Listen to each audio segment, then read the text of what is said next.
नमस्कार दोस्तों, आप सभी का स्वागत है। सब्जेक्ट कोड आपके सामने है ही बीपीएससी 114। नाम है इंडियन पॉलिटिकल थॉट, यानी भारतीय राजनीति, आप कह सकते हैं विचार। ये सेकंड पार्ट है। फर्स्ट पार्ट आपने इसका बीपीएससी जब आप 112 सब्जेक्ट कोड पढ़ रहे होंगे तो वहाँ पर आपने इसका फर्स्ट पार्ट पढ़ा होगा, जहाँ पर आप देखते हैं कि इंडिया के अंदर पॉलिटिक्स से रिलेटेड क्या क्या व्यूज़ दिए जाते हैं, बड़े बड़े पॉलिटिशियंस के माध्यम से जो व्यूज़ दिए जाते हैं उनकी बात हम यहाँ पर आज करने वाले हैं।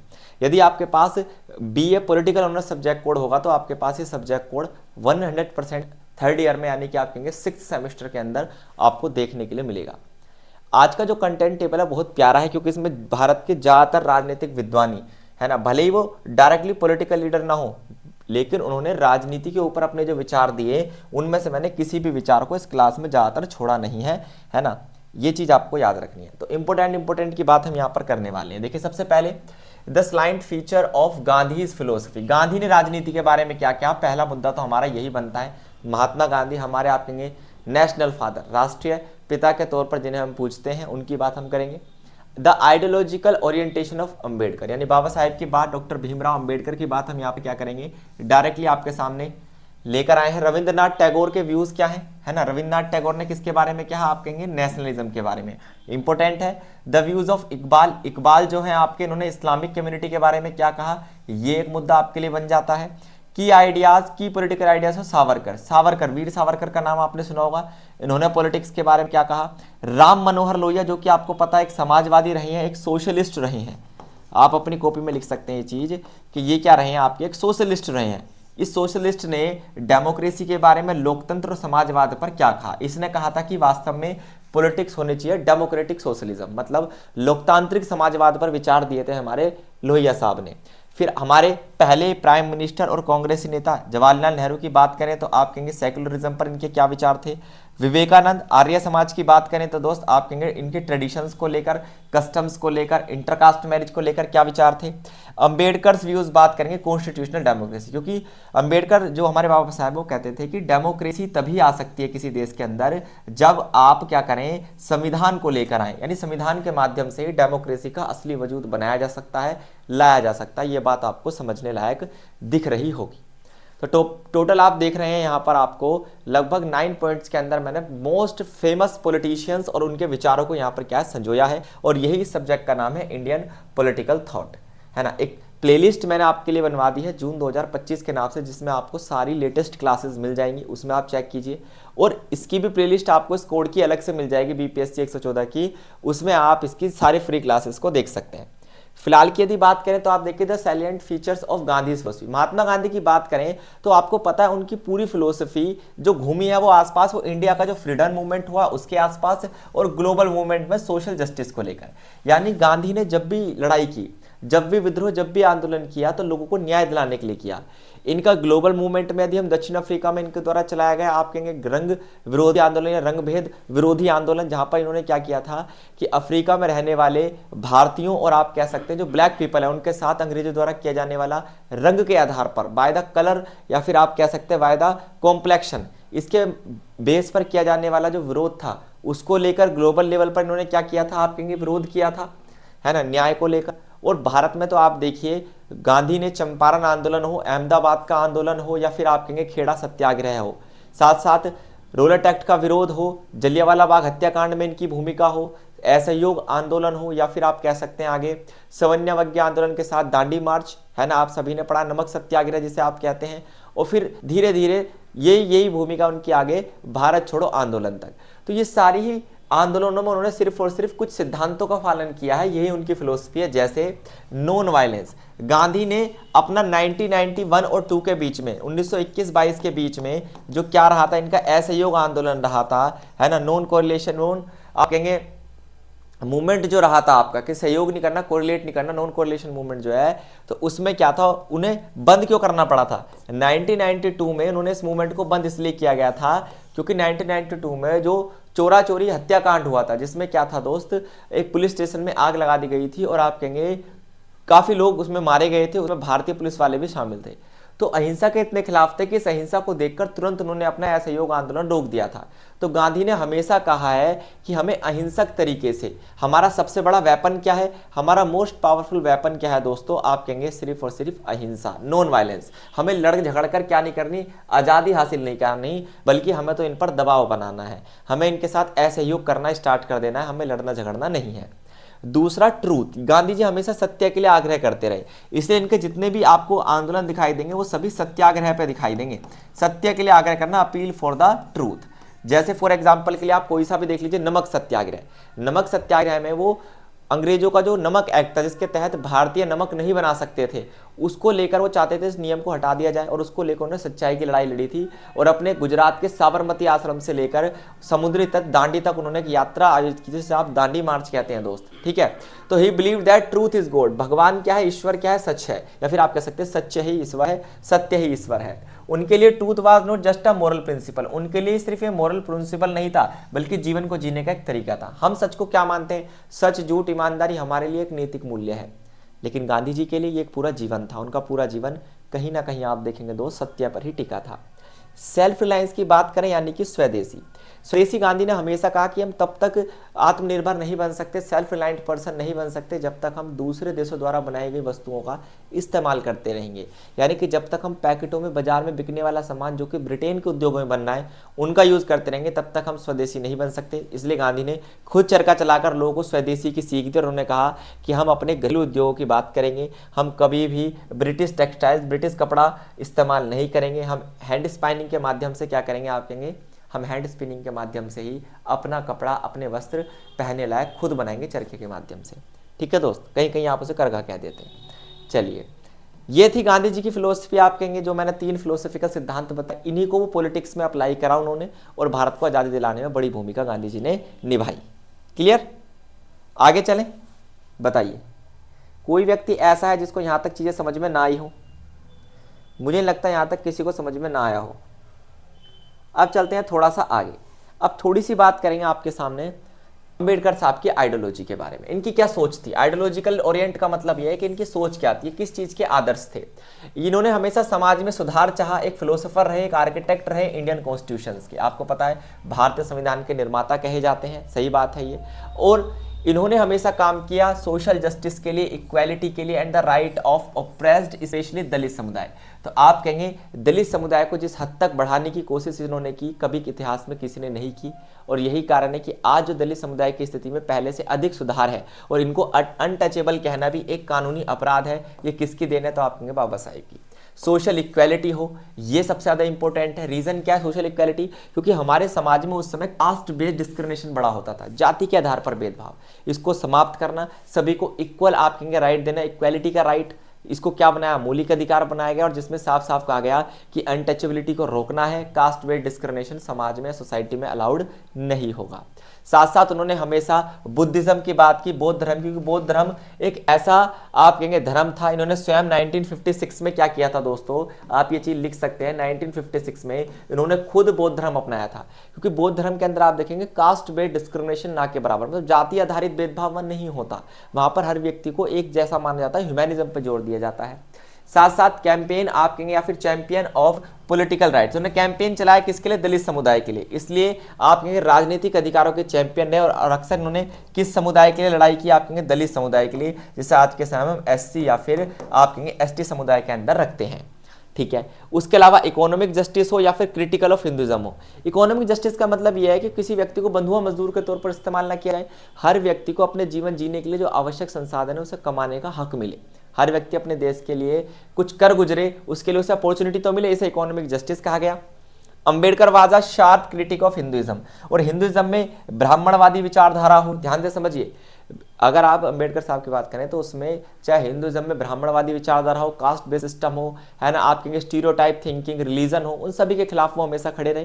उन्होंने हमेशा ह्यूमैनिज्म की बात की, सोशल इकोनॉमिक जस्टिस की बात की, इक्वालिटी इक्विटी की बात की, लेकिन कभी भी उन्होंने ट्रेडिशंस, कस्टम्स या हिंदुइज्म को फॉलो करने से आप कहेंगे बढ़ावा नहीं दिया, एक तरीके से इसको इससे दूर रहने के लिए कहा।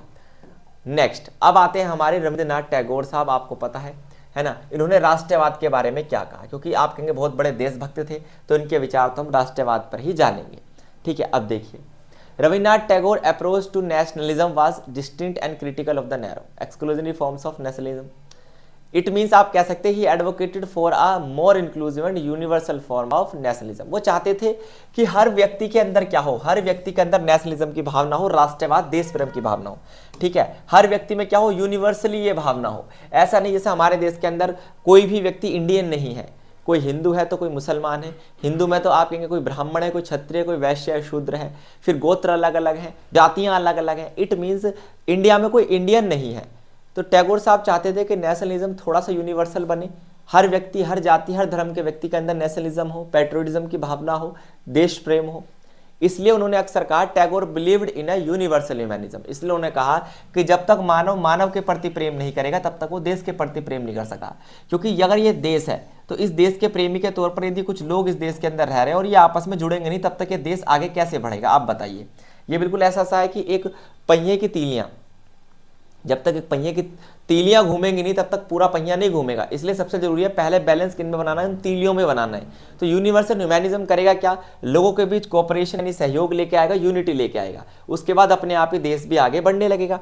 क्रिटिसिज्म और नेशनलिज्म एज अ एक्सक्लूजनरी, उन्होंने कहा कि नेशनलिज्म को कभी भी इस तरीके से नहीं देखना है कि आप कहेंगे कोई तो ज्यादा देशभक्त हो रहा है और किसी को देशभक्त नहीं माना जा रहा। जैसे फॉर एग्जांपल के लिए आप देखेंगे इंडिया में कुछ रिलीजन ये मानते हैं कि बस देश हमारा ही है। ऐसा ही आप देखेंगे कई बार श्रीलंका में भी आपको देखने के लिए मिलेगा, वहां का जो सिंघली समुदाय है जो वहां पर बहुसंख्यक है, वो अक्सर ये मान के चलता है कि ये देश सिर्फ मेरा है, ये नेशन मेरा, तो नेशनलिज्म की भावना, पैट्रियोटिज्म की भावना मेरे अंदर होगी बस।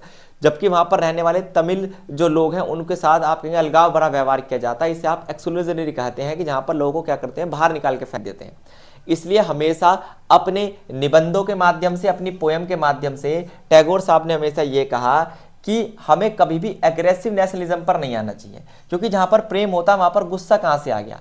यानी कि नेशनलिज्म में कहीं भी एंगर का स्थान नहीं है ना। ये क्रोध क्या करता है, अहिंसा सांप्रदायिकता को जन्म देता है और एक देश की यूनिटी के लिए, एक देश की नेशनलिटी के लिए क्या है, कहीं ना कहीं आप देखेंगे बहुत ही बड़ी समस्या की बात है।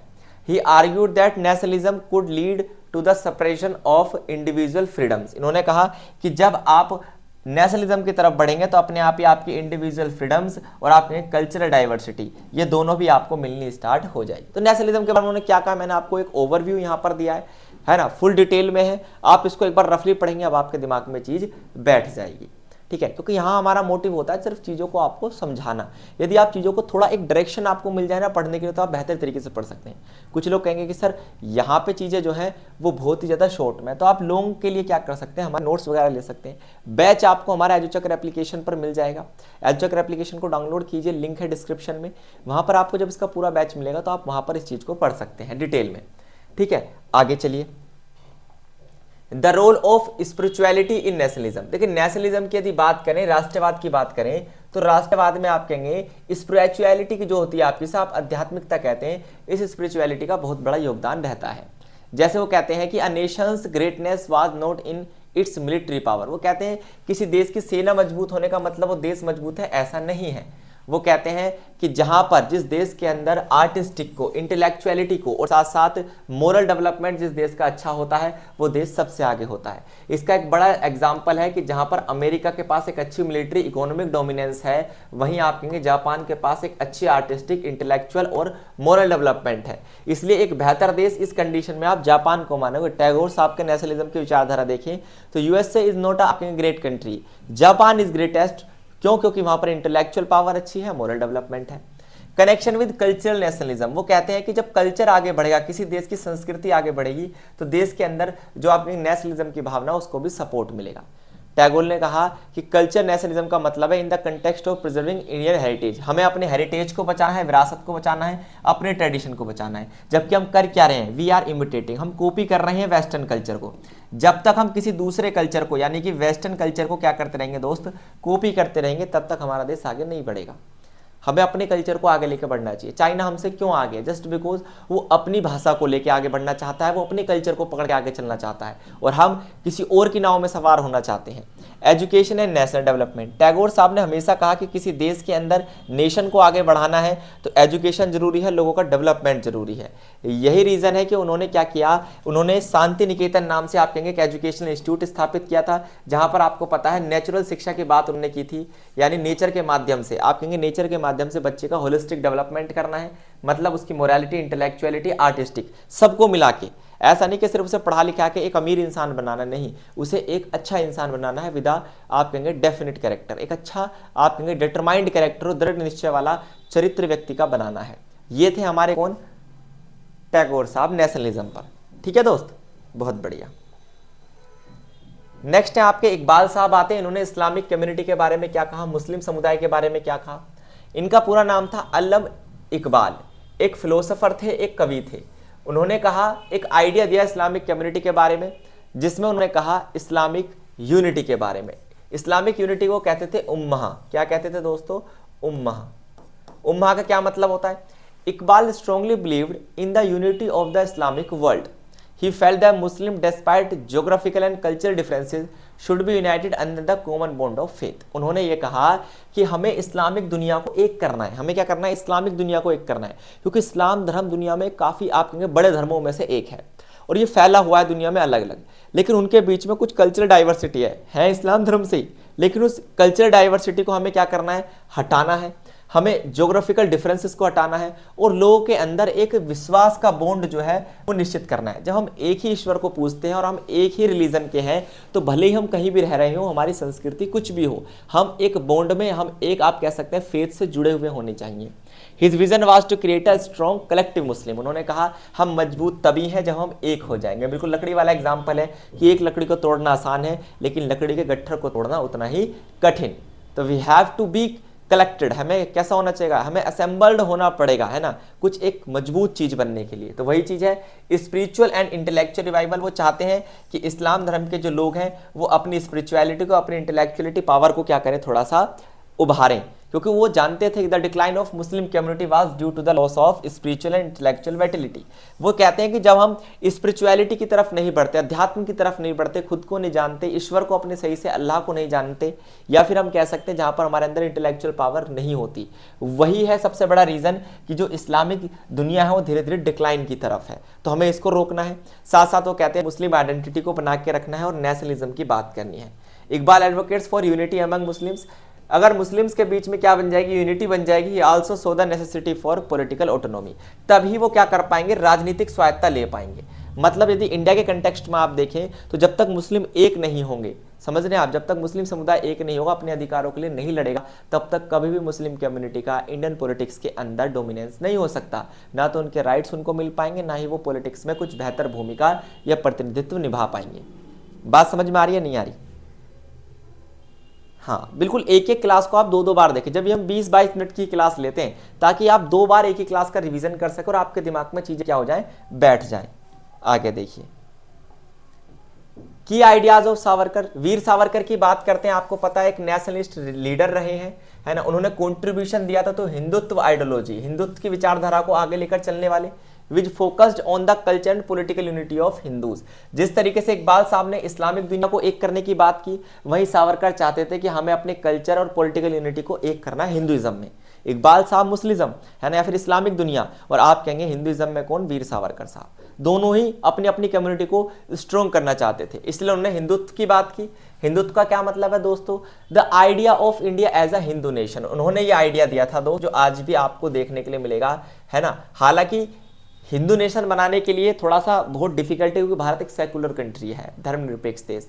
यहाँ पर हर धर्म को समान माना गया, स्वतंत्र माना गया, लिबरल माना गया है, हर व्यक्ति को रहने की आज़ादी है, और यूनिटी इन डाइवर्सिटी भारत की सबसे बड़ी विशेषता है। लेकिन वीर सावरकर कहते हैं the idea of India as a Hinduism country.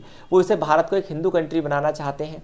That India should be defined by it's Hindu cultural heritage. मतलब ऐसा नहीं है कि उनका पॉइंट ऑफ व्यू नेगेटिव है, नेगेटिव पॉइंट ऑफ व्यू नहीं है दोस्त। उनका पॉइंट ऑफ व्यू सिर्फ इतना है कि एज अ हिंदू नेशन देखकर वो चाहते हैं कि कम से कम हिंदू कम्युनिटी आपस में कम्युनिकेट करती रहे, आपस में जुड़ी रहे, अपने हेरिटेज को बचाए, अपनी संस्कृति को बचाए। हिंदू कम्युनिटी को आपस में आप कहेंगे इसके अंदर जाति और वर्णों में नहीं बटा हुआ होना चाहिए, इसलिए वो रिजेक्ट करते हैं।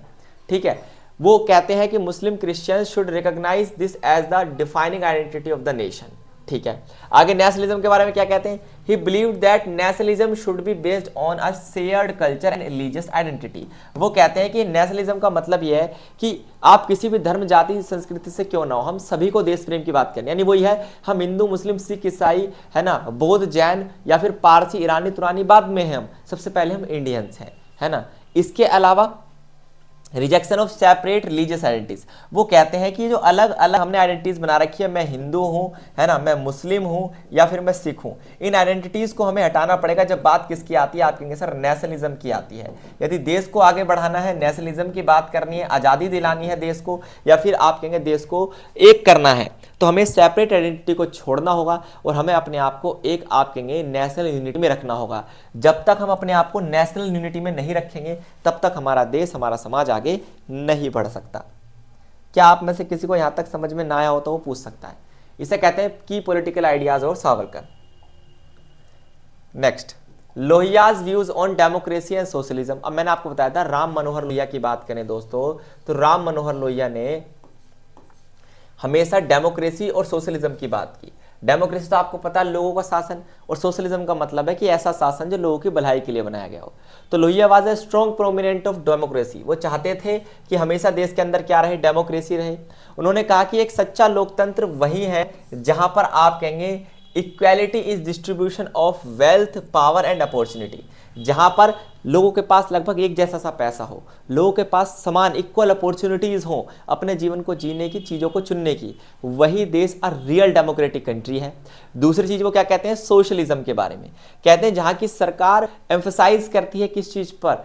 To welfare of the society, society के वेलफेयर के लिए काम करना चाहती है किसी देश की सरकार, और जहां पर सरकार अपनी पावर्स को डिसेंट्रलाइज करती है, बांट देती है फेडरलिज्म सिस्टम में, सेंट्रल गवर्नमेंट, स्टेट गवर्नमेंट और आप कहेंगे लोकल गवर्नमेंट। यदि गवर्नमेंट इस चीज को कर रही है, अपनी पावर को क्या कर रही है? बांट रही है, डिसेंट्रलाइज कर रही है, तभी क्या हो सकता है? सोसाइटी के कण कण तक शासन पहुंच सकता है और लोगों की समस्याएं हल हो सकती हैं। तो इसलिए उन्होंने कहा एम्पावरिंग लोकल कम्युनिटीज, जो लोकल कम्युनिटी है, छोटे छोटे गांव है, छोटे छोटे शहर हैं, वहां तक डेवलपमेंट को हमें पहुंचाना है। तब जाके जब उनकी समस्याओं का हल होगा, तब जाके किसी डेमोक्रेटिक कंट्री को आप सही कह पाएंगे। अपोजिशन टू कास्ट सिस्टम, हमेशा जो राम मनोहर लोहिया थे हमारे, ये हमेशा दोस्तों कास्ट सिस्टम के खिलाफ रहे हैं। उन्होंने कहा कि कास्ट सिस्टम ही सोशल इनइक्वालिटी को जन्म देता है, और ये इनइक्वालिटी ही क्या करती है? ये महिलाओं के अधिकारों की भी आप कह सकते हैं रेड मारती है, और मार्जिनलाइज्ड कम्युनिटी पर भी आप कहेंगे दबाव बनाती है। यानी कि डायरेक्टली यहाँ पर टारगेट करना चाहते हैं discrimination with SC and ST community, discrimination with women and दुर्गति ऑफ OBC कैटेगरी, सबको यहाँ पर वो टारगेट कर रहे हैं और कुल मिला के कह रहे हैं कि व्यवस्था ही खराब है ना, इसका डिप्लीशन होना चाहिए, इस व्यवस्था को पूरी तरीके से समाप्त किया जाना चाहिए। क्लियर दोस्त? क्या आपको यहाँ तक बात समझ में आई? ये लोहिया के व्यूज हैं। Next, Nehru's views on secularism. Secularism का मतलब आपको पता है धर्मनिरपेक्ष। हमारे फर्स्ट प्राइम मिनिस्टर थे और हमेशा इन्होंने कहा कि हिंदू, मुस्लिम, सिख, ईसाई आपस में सब भाई भाई, और आप कह सकते हैं कि we are freedom to live, है ना, we are freedom to follow our own religion, मतलब हमारे पास क्या है? हम फ्री हैं, वी आर फ्री। अपने धर्म का पालन कीजिए, अपने धर्म को एक्सपेंड कीजिए, उसका प्रचार कीजिए। और वो कहते हैं कि सेक्युलरिज्म, प्लुरलिज्म ही भारत की क्या है? बड़ी विशेषता है, जहां पर आप कहेंगे जो separation of religion and politics, राजनीति अलग है, धर्म अलग है, धर्म के बेस पर राजनीति भारत में नहीं की जानी चाहिए।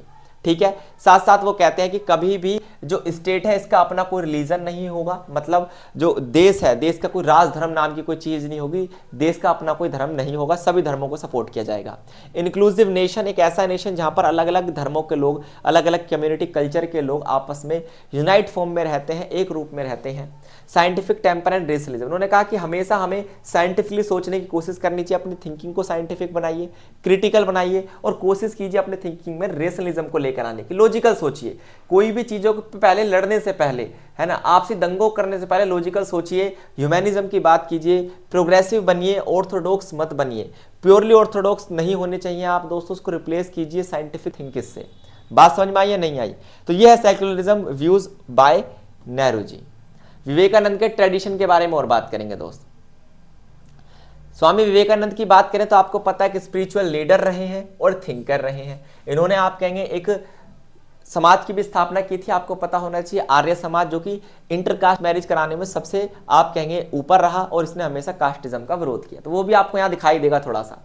देखिए, reinterpretation of tradition. Vivekananda believe that Indian tradition particularly Hinduism needed to be reinterpreted in the modern context. उन्होंने कहा जो परंपराएं चली आ रही हैं वो खराब नहीं है, लेकिन हाल फिलहाल में चल रही जिंदगी के अकॉर्डिंग हमें उन्हें थोड़ा सा इंटरप्रेट करना चाहिए कि क्या वो आज की थिंकिंग के अकॉर्डिंग, आज के माहौल के अकॉर्डिंग सही है। He felt that tradition, Indian values of spirituality, non-violence, self-discipline could offer solution to contemporary social issues। वो कहते हैं कि परंपराएं बुरी नहीं हैं, लेकिन उन परंपराओं के अंदर जो अच्छी वैल्यूज हैं, spirituality, non violence, self discipline, ये हमारी आज की हाल फिलहाल की दुनिया की समस्याओं का समाधान करने के लिए सही है। हमने धर्म गलत नहीं है, व्यवस्था गलत नहीं है, लेकिन सोच गलत है। तो उन धर्मों के अंदर के धार्मिक मूल्यों को, ट्रेडिशंस को हमें उठाना है और अच्छी अच्छी बातों से अपनी हाल फिलहाल की समस्याओं को सोल्व करना सीखना है। Unity of eastern western thought. वो कहते हैं कि जो हमारी सोच है, हम ईस्टर्न कंट्रीज कहलाते हैं ना, और जो वेस्टर्न कंट्रीज है, अमेरिका, यूरोपियन कंट्रीज, इन दोनों की फिलोसफीज को पढ़ना है, इन्हें कंबाइन करके लोगों का कल्याण करना है। सेल्फ रियलाइजेशन और नेशनलिज्म। वो कहते हैं पहले खुद को समझिए फिर देश प्रेम को समझिए, ये इंपॉर्टेंट है। Beside of caste system, tradition, customs, रीति रिवाज और आपके फलाना ढिमकाना जितनी भी चीजें होती हैं इनको साइड रखिए, पहले खुद को समझिए, देश को समझिए, सेकुलराइजेशन है ना, और सेल्फ रियलाइजेशन, साथ साथ नेशनलिज्म, इनको समझना है, ये इंपॉर्टेंट है। अंबेडकर साहब कॉन्स्टिट्यूशनल डेमोक्रेसी के बारे में क्या कहते हैं, ये तो मैंने आपको बताया था, इंडियन कॉन्स्टिट्यूशन के आर्किटेक्ट हैं। उन्होंने कहा कॉन्स्टिट्यूशनल डेमोक्रेसी ऐसा लोकतंत्र है जहां पर संविधान हो, है ना, जहां पर लोकतंत्र हो और संविधान भी हो। इसलिए उन्होंने भारत के अंदर संविधान भी बनाया और चुनाव भी करवाए। रीजन क्या था, क्योंकि आप देखेंगे जब चुनाव होंगे तो भारत लोकतंत्र बनेगा, रिपब्लिक बनेगा, क्योंकि भारत का जो हेड होगा वो इलेक्टेड बाय द पब्लिक होगा। लेकिन जब कॉन्स्टिट्यूशन होगा तो ये डेमोक्रेसी कॉन्स्टिट्यूशनल बन जाएगी, जहां पर हर व्यक्ति को इक्वालिटी, जस्टिस मिलेगा, हर व्यक्ति को सोशल चेंज आप कहेंगे कॉन्स्टिट्यूशन के माध्यम से देखने के लिए मिलेंगे। आप देखते हैं कॉन्स्टिट्यूशन में इतने सारे अमेंडमेंट होते हैं, क्यों होते हैं, according to the changes of the society. उन्होंने साथ साथ सोशल इनइक्वालिटी, कास्ट सिस्टम, इस सभी का पूरी तरीके से क्या किया दोस्तों, विरोध किया। साथ साथ दलित और बैकवर्ड क्लास के उद्धार की बात की, रिलीजियस फ्रीडम की उन्होंने बात की, और उन्होंने ज्यादातर एडवोकेसी की थी बुद्धिज्म को लेकर, क्योंकि बौद्ध धर्म को ज्यादा बेहतर मानते थे हिंदुइज्म से, क्योंकि हिंदुइज्म में कास्ट सिस्टम है, ट्रेडिशन है, स्टीरियोटाइप थिंकिंग है, वुमेन राइट्स का आप कहेंगे ऑपरेशन है, लेकिन ये चीजें बुद्धिज्म में नहीं है। वो ह्यूमैनिज्म पे बात करता है, no discrimination on the basis of caste, religion and gender. तो ये चीजें आपको याद रखनी। कॉन्स्टिट्यूशनल डेमोक्रेसी में बाबा साहेब इक्वालिटी, जस्टिस और आप कहेंगे रिलीजियस फ्रीडम की बात करते हैं, और यही सारी चीजें आपको भारत के कॉन्स्टिट्यूशन की प्रियम्बल में भी देखने के लिए मिलेंगी, है ना, जिसे आप कई बार कह देते हैं सोल एक तरीके से, हालांकि कुंजी कहते हैं, कैपिटल भी कह सकते हैं आप। चलिए, तो आज के लिए केवल इतना ही रखेंगे दोस्त। फुल बैच, इसका जो फुल बैच है आपको हमारे एजुचक्र एप्लीकेशन पर जल्द ही प्रोवाइड किया जाएगा, तो थोड़ा सा आप उसके साथ जुड़िए। कोई भी दिक्कत यदि आपको किसी भी चीज़ से संबंधित आ रही हो तो आप हमारे व्हाट्सएप नंबर पर हमें क्या कर सकते हैं, व्हाट्सएप कर सकते हैं। ठीक है दोस्त, चलिए आज के लिए इतना ही रखेंगे। थैंक यू, धन्यवाद, नमस्कार।